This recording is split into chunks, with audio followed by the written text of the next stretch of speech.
पूर्व मुख्यमंत्री और पीडीपी की अध्यक्षा महबूबा मुफ्ती की बेटी की राजनीति की शुरुआत उसी दिन हुई थी जिस दिन महबूबा मुफ्ती को डिटेन कर लिया गया था।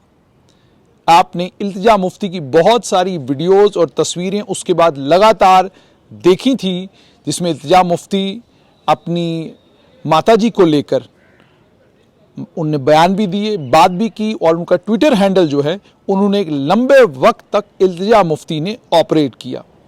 और अगर मैं ये कहूँ कि सिलसिलेवार तौर पर आम लोगों के साथ, आम जनमानस के साथ महबूबा मुफ्ती का राब्ता न टूटे, महबूबा मुफ्ती आम लोगों के साथ राब्ते में रहें और उनकी बात दुनिया तक, सरकार तक और आम लोगों तक पहुंचती रहे, ये काम इल्तिजा मुफ्ती ने 5 अगस्त 2019 के बाद एक लंबे वक्त तक किया।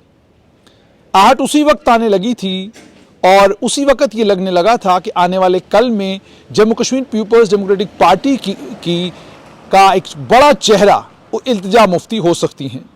बिजबाड़ा की गलियों से और बिजबाड़ा के गांवों से एक शोर उठ रहा है और उस शोर में यही कहा जा रहा है कि महबूबा मुफ्ती की सुपुत्री इल्तिजा मुफ्ती को मौका दिया जाना चाहिए और उन्हें बिजबाड़ा के सियासी मैदान में उतारा जाना चाहिए।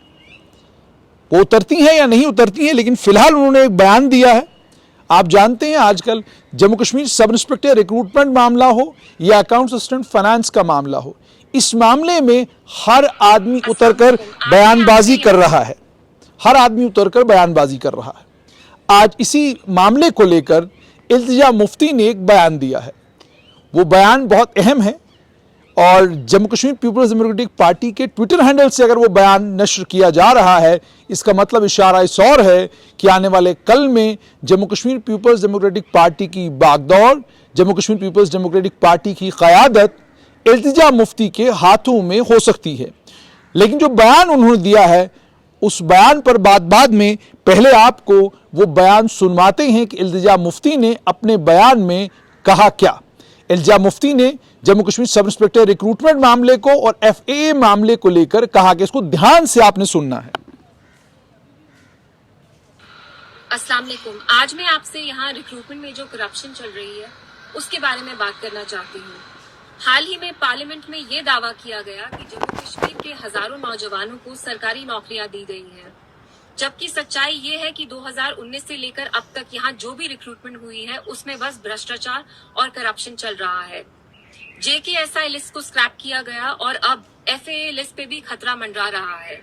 बजाय इसके कि जो करप्शन में मुलविस यहाँ के सरकारी ऑफिसर्स हैं उनको पनिश किया जाए, यहाँ की local administration list after list scrap करती है, जिसकी वजह से जो मेरिटोरियस स्टूडेंट्स हैं उनको भी भ्रष्टाचार की सजा भुगतनी पड़ रही है। एक तरफ से यहाँ की लोकल एडमिनिस्ट्रेशन ये कहती है कि जम्मू कश्मीर अब करप्शन फ्री है, जबकि सच्चाई ये है कि वो जम्मू कश्मीर के यूथ के फ्यूचर पे डाका डाल रहे हैं।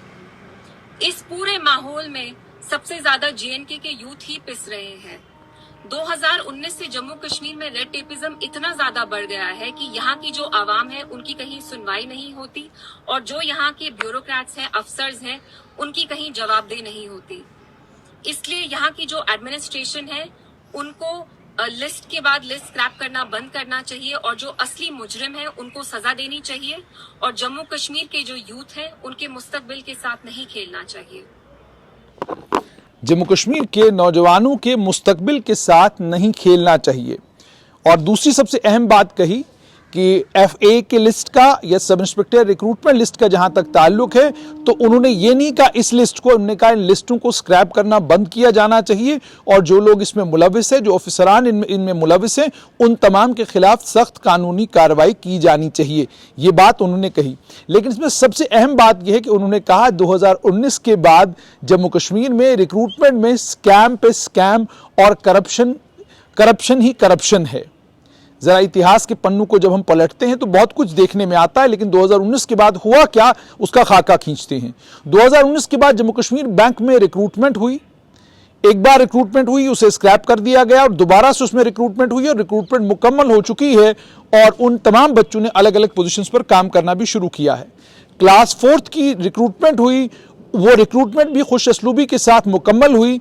सब इंस्पेक्टर रिक्रूटमेंट और अकाउंट असिस्टेंट फाइनेंस की रिक्रूटमेंट हो या JEE सिविल जल शक्ति की रिक्रूटमेंट हो, इसमें से सब इंस्पेक्टर रिक्रूटमेंट मामले में जब आरोप लगे, जब इल्जामात लगे कि इसमें धांधली हुई है, बेईमानी हुई है, तो इतिहास की तरह पर्दापोशी नहीं की गई। जो तथ्य हैं, जो हकाइक हैं, हकाइक ये हैं कि पर्दापोशी नहीं की गई और फौरन सब इंस्पेक्टर रिक्रूटमेंट मामले में एक इंक्वायरी ऑर्डर की गई और इंक्वायरी ऑर्डर करने के बाद जब इंक्वायरी ने साबित किया कि इसमें वाकई धांधलियां हुई हैं, तो इस सब इंस्पेक्टर रिक्रूटमेंट को स्क्रैप किया गया और मामला सीबीआई के हवाले किया गया और दोबारा से इस रिक्रूटमेंट को शुरू किया जाएगा। इसके इशारे भी दिए जा रहे हैं और आने वाले कुछ दिनों के अंदर अंदर जो है दोबारा से सब इंस्पेक्टर रिक्रूटमेंट को लेकर नोटिफिकेशन भी जारी होगा और रिक्रूटमेंट दोबारा से होगी। यानी साफ तौर पर हुकूमत ने, जो आम जनमानस कहता है, हुकूमत ने एक इंटेंट दिखाया कि अगर कहीं पर बेईमानी के, धांधली के इल्जामात लगेंगे तो बर्दाश्त नहीं किया जाएगा और सिर्फ सरकार की छवि बचाने के लिए, सरकार की इमेज बचाने के लिए रिक्रूटमेंट के ऊपर पर्दा नहीं डाला जाएगा, स्कैम के ऊपर पर्दा नहीं डाला जाएगा, बल्कि सीबीआई के हवाले किया जाएगा और सीबीआई को इजाजत दी जाएगी कि सीबीआई मुकम्मल तौर पर इसकी पड़ताल करे और अगर इस मामले में कुछ लोग लिप्त पाए जाते हैं तो उनके खिलाफ सख्त कानूनी कार्रवाई हो। मामला सीबीआई के हवाले कर दिया गया है। सीबीआई ने इस मामले का कॉग्निजेंस लिया है और एक जानकारी अब यह मिल रही है कि आने वाले कुछ ही दिनों में सीबीआई इस मामले में पड़ताल शुरू करेगी। डिले हुआ है, वक्त लग रहा है। इस वक्त के लगने के कारण भी आरटीआई एक्टिविस्ट हो, समाज सेवक हो, वो तमाम लोग हों जिन्होंने सब इंस्पेक्टर रिक्रूटमेंट मामले को उजागर किया था, सरकार के समक्ष लाया था, वो आज मांग कर रहे हैं कि जल्द से जल्द सीबीआई को इस मामले में पड़ताल शुरू करनी चाहिए। इल्तिजा मुफ्ती ने एफएए को लेकर और उसके अलावा जो सब इंस्पेक्टर रिक्रूटमेंट को लेकर आज अपना बयान दिया है, इससे दो बातें साफ। एक तो ये कि पीडीपी के आने वाला कल इल्तिजा मुफ्ती हैं और दूसरा सबसे इंपॉर्टेंट ये कि अब उन्हें भी ये समझ आने लगा है कि युवाओं से जुड़े हुए जितने भी मुद्दे हैं, इन मुद्दों पर बात करना जरूरी है, क्योंकि जो शोर और गुल सोशल मीडिया के ऊपर है, जो हंगामा सोशल मीडिया के ऊपर सब इंस्पेक्टर रिक्रूटमेंट को लेकर, अकाउंट असिस्टेंट फाइनेंस को लेकर है, उस हंगामे और उस शोर के बीच में आज उनका बयान भी आया है। लेकिन जब थोड़ा सा 2019 से पहले के कालखंड पर नजर दौड़ाते हैं तो एंटी करप्शन ब्यूरो ने जो अपनी एक रिपोर्ट फाइल की है कोर्ट में, उस रिपोर्ट में उन्होंने कहा है कि जम्मू कश्मीर बैंक में जो रिक्रूटमेंट्स हुई हैं, उन रिक्रूटमेंट में पीडीपी के वर्करों को नौकरियां दी गई। ये मैं नहीं कह रहा हूं, ये स्टेटस रिपोर्ट है जो कोर्ट में एंटी करप्शन ब्यूरो ने फाइल किया है। और सिर्फ इतना ही नहीं, 2000 से ज्यादा लोग हैं जिन्हें बैकडोर से अपॉइंट किया गया है। जब बैंक के मुलाजमीन से हम बात करते हैं, वो ये कहते हैं कि ये रिक्रूटमेंट्स पहले से होती आई हैं। क्लास 4 की रिक्रूटमेंट के लिए जम्मू कश्मीर बैंक में पहले से ही कोई रिक्रूटमेंट रूल्स नहीं थे, तो ये रिक्रूटमेंट्स इसी तरीके से वक्तन फवक्तन होती आई हैं। लेकिन एसीबी का और खासकर जो कोर्ट के कागजात हमारे पास है, उन कागजात में बाज़ाब्ता पीडीपी के कार्यकर्ताओं का मेंशन करना और एसीबी का मेंशन करना साफ तौर पर दर्शाता है कि कुछ न कुछ तो हुआ होगा जिसके चलते उन्होंने पीडीपी वर्कर्स का वहां पर नाम लिया। और थोड़ा सा और अगर हम पीछे चले जाएं तो 2002 के बाद कुछ लोगों को कॉन्ट्रैक्चुअल और कुछ लोगों को अलग अलग तरीकों के साथ सरकारी मुलाजमतें बांटी गई। आपको जानकर हैरानी होगी, वो तमाम लोग पीडीपी के लीडरान के करीबी थे और वक्त के साथ वो लोग अलग अलग इंपॉर्टेंट पोजीशंस पर उन्हें राइज किया और राइज करने के बाद इस वक्त भी स्टेट गवर्नमेंट में वो बहुत इंपॉर्टेंट और बहुत सिग्निफिकेंट पोजीशंस पर इस समय भी काम कर रहे हैं। ठीक है। और उसके बाद ये भी कि जब पीछे पलट कर देखते हैं तो डेली वेजर, कैजुअल और अलग अलग तरीकों से जो लोग लगाए गए हैं, उनकी तादाद भी 1 लाख के ऊपर है। बहुत सारे लोग कहते हैं जी मुलाजमत दी है, इसमें कौन सा उन्होंने जुर्म किया, कौन सा गुनाह किया, मुलाजमत देनी थी। बात बिल्कुल सही है कि मुलाजमत दी गई, लेकिन फिर तमाम जितने भी नौजवान हैं उनको इसी तरीके से मुलाजमत दी जानी चाहिए थी। कैसे? यानी ना कोई रिक्रूटमेंट के लिए कहीं पर नोटिस निकलेगा, उस नोटिस के बाद में एप्लीकेशन इनवाइट किए जाएंगे, उसके बाद इम्तिहान होगा और इम्तिहान होने के बाद लोगों को रिक्रूट किया जाएगा। इस सारे को शॉर्ट सर्किट किया गया। एक एप्लीकेशन के ऊपर लिख दिया गया कि इसे डेली वेजर फलां जगह पर लगाइए, इसे कैजुअल फलां जगह पर लगा दीजिए, और उसके बाद वो गरीब घरों के बच्चे वहां पर काम करते रहे। 15 साल हो गए, 20 साल हो गए, किसी को 30 साल हो गए और अब वो रेगुलराइजेशन की मांग कर रहे हैं। किसने उनको लगाया? किसने शॉर्ट सर्किट किए ये तमाम सारे का सारा प्रोसेस? जाहिर सी बात है 2019 से पहले वाली डिस्पेंसेशंस ने ये सारे प्रोसेसेस शॉर्ट सर्किट किए, और शॉर्ट सर्किट करने का नतीजा ये है इस वक्त जम्मू कश्मीर सरकार के पास 60 से 70 हज़ार के करीब ये लोग हैं जिन तमाम लोगों को रेगुलराइज करने के बारे में सरकार रास्ता निकालने की कोशिश कर रही है, लेकिन अभी तक कोई रास्ता निकला नहीं। SRO 520 किसके कार्यकाल में आया? वो PDP बीजेपी के कार्यकाल में आया, और वो किन के लिए था? वो इन तमाम लोगों की रेगुलराइजेशन के लिए लाया गया था। लेकिन क्या 2015 में SRO 520 लाने के बाद रेगुलराइजेशन हुई? नहीं हुई। 2018 में जब सरकार गिरी, सरकार के चाहती तो सरकार वन गो में इन तमाम लोगों को रेगुलराइज कर सकती थी। केंद्र सरकार से एक पैकेज ले आते, उस पैकेज के जरिए इन तमाम लोगों को रेगुलराइज किया जा सकता था, ये लोग कहते हैं, लेकिन रेगुलराइज नहीं किया गया। उसके बाद और लोग रिक्रूट किए गए इसी तरीके से, इसी दरवाजे से। कहा बार बार गया कि ये दरवाजा जो है बंद हो गया, अब इस तरीके से लोगों को रिक्रूट नहीं किया जाएगा, लेकिन रिक्रूट किया गया। रिक्रूट करने के बाद जो ये 60 हज़ार लोग हैं, 70 हज़ार हैं, 80 हज़ार हैं, जिन्हें रेगुलराइज करना अब हुकूमत की मजबूरी है, क्या आपको नहीं लगता कि ये 70-80 हज़ार लोगों को जिस वक्त रेगुलराइज किया जाएगा, इसके नतीजे में जो वैकेंसीज, इसके नतीजे में जो जॉब अपॉर्चुनिटीज नौजवानों से छिनेंगी, क्या उनका नंबर कितना बड़ा होगा? और ऑलरेडी आप लोग जानते हैं कि 5 लाख के करीब मुलाजमीन जम्मू कश्मीर में काम कर रहे हैं। 80 हज़ार के करीब मुलाजमीन रेगुलराइज जब किए जाएंगे तो ये नंबर लगभग 5.5 लाख 5,70,80 हज़ार के करीब पहुंचेगा।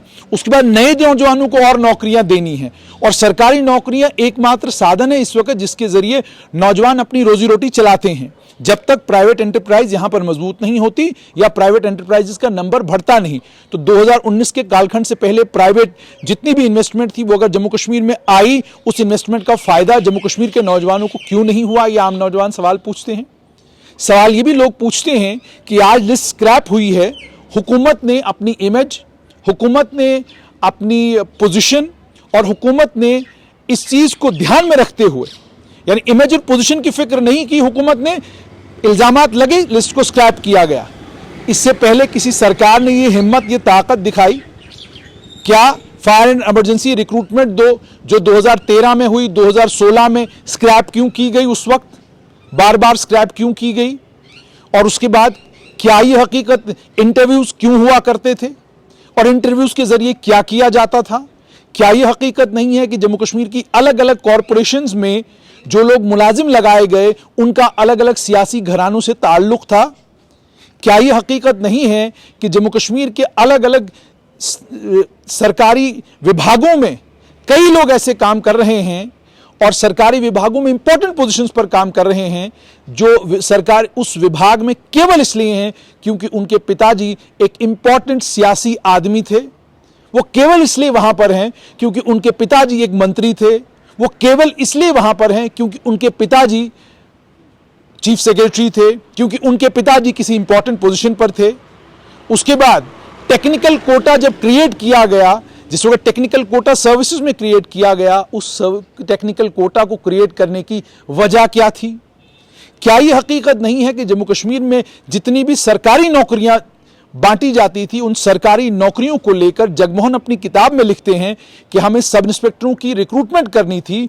उस रिक्रूटमेंट में डीजीपी ने बाज़ाब्ता उस समय की सरकार को जाकर कहा कि 70% लोग मेरिट से आएंगे, 30% लोग आपके लोग जिनका नाम देंगे उन लोगों को रिक्रूट किया जाएगा। तो जम्मू कश्मीर की रिक्रूटमेंट की तारीख पर जब आप नजर दौड़ाते हैं तो वो तारीख को इतनी कमाल की तारीख नहीं है जिस पर इंसान फखरिया अंदाज में कह सकता है कि जनाब 2019 से पहले तो जम्मू कश्मीर जन्नत था, और 2019 के बाद जो कुछ हुआ वो बिल्कुल सब स्कैम हुआ। और सबसे बड़ी चीज ये भी हो सकता है कि PDP president Mehbooba Mufti article 370 Pakistan से बातचीत हो, इन्हीं मुद्दों पर बात करना चाहती हैं, लेकिन नौजवानों के साथ कनेक्ट करने के लिए जिन्हें इसमें नौकरी और रिक्रूटमेंट पर बात करने वाला नेता चाहिए, इसके चलते इल्तिजा मुफ्ती को ऐसा लग रहा है कि उन्हें मौका दिया जा रहा है कि वो नौजवानों के साथ एक कनेक्ट बनाएं। एक अच्छी बात तो ये है कि जम्मू कश्मीर की राजनीति में इल्तिजा मुफ्ती उतर आई हैं, बोलने का अंदाज उनका बहुत खूबसूरत है और बहुत खूबसूरत तरीके से बात अपनी रखती हैं। आज भी जो उन्होंने वीडियो किया है, आज भी जो उनका स्टेटमेंट आया है, बहुत खूबसूरत स्टेटमेंट है, नौजवानों से जुड़ा हुआ स्टेटमेंट है। मगर जैसा मैंने आपको कहा कि अगर थोड़ा सा अपने दाएं बाएं जो उनके लोग हैं और एक तो उनकी पार्टी में एक बहुत इंपॉर्टेंट आदमी हैं, उन्हें जम्मू कश्मीर की रिक्रूटमेंट की सारी तारीख मालूम है। उनको मालूम है जम्मू कश्मीर में नौकरियां कैसे मिलती थी। वो जिस समय मुफ्ती मोहम्मद सईद पहली बार मुख्यमंत्री बने तो लिफ्ट ऑपरेटर किसको लगाया गया, लिफ्ट ऑपरेटर कैसे लगाया गया, कौन था लिफ्ट ऑपरेटर, ये तमाम तारीख उन्होंने मुफ्ती मोहम्मद सईद को उस वक्त सुनाई। और वो हम लोग भी असेंबली में जब बैठा करते थे वो तारीख सुना करते थे। तो इसलिए जम्मू कश्मीर में रिक्रूटमेंट की जो तारीख है वो तारीख बहुत भयंकर, और उस तारीख में बहुत सारी ऐसी चीज़ें हैं, बहुत सारे ऐसे सवाल हैं जिनके जवाब आम जनमानस ज़रूर मांगता है। लेकिन 2019 के बाद जो रिक्रूटमेंट्स जम्मू कश्मीर में हुई हैं उन रिक्रूटमेंटों को साफ शफाफ करने की कोशिश मरकज़ ने भी की, जम्मू कश्मीर की सरकार ने भी की। और जब जम्मू कश्मीर की सरकार, जैसे मैंने आपको कहा कि तारीख की तरफ जब आप नज़र दौड़ाते हैं तो क्या कोई रिक्रूटमेंट हुकूमत ने खुद अपने हाथों से स्क्रैप की कि जनाब इसमें धांधलियां हुई, हम धांधलियां बर्दाश्त नहीं करेंगे, रिक्रूटमेंट को स्क्रैप करिए, सीबीआई के हवाले मामला कीजिए, सीबीआई पड़ताल करेगी, जो लोग इसमें मुलजिम होंगे सबके खिलाफ सख्त कानूनी कार्रवाई होगी? क्या इससे पहले कभी किसी ने किया? आप अगर याद करेंगे तो यहां सीबीआई की जांच की मांग जो है किन मामलों में की जाती थी वो आप मुझसे बेहतर जानते हैं। लेकिन फिलहाल इल्तिजा मुफ्ती का बयान आया है, सब इंस्पेक्टर रिक्रूटमेंट और अकाउंट असिस्टेंट फाइनेंस को लेकर बयान आया है, और उस बयान में उन्होंने ये कहा है लिस्टें स्क्रैप करना बंद कीजिए, जो लोग मुजरिम हैं उन्हें सजा दीजिए और जम्मू कश्मीर के नौजवानों को फिलहाल नौकरियां दीजिए।